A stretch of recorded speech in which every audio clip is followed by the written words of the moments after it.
যা কিছু আপনি জীবনে পেয়েছেন তা একদিন আপনাকে হারাতে হবে।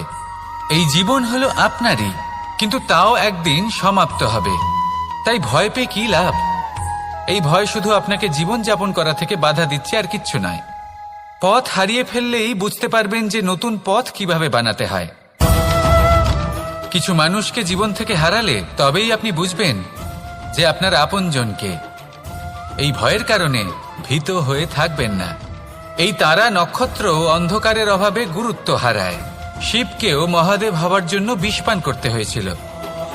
প্রত্যেক পরিস্থিতি, প্রত্যেক সাফল্য আপনার পরীক্ষা নেবে। তাতে উত্তীর্ণ হওয়া হলো আপনার কর্ম। যখনই আপনি ভয় পাবেন বা সংকটের সম্মুখীন হবেন, তখন সাহসের সাথে তার সম্মুখীন হন। মনে রাখবেন, যে সম্মুখীন হতে জানে, সাফল্য তার সাথে সবসময় থাকে।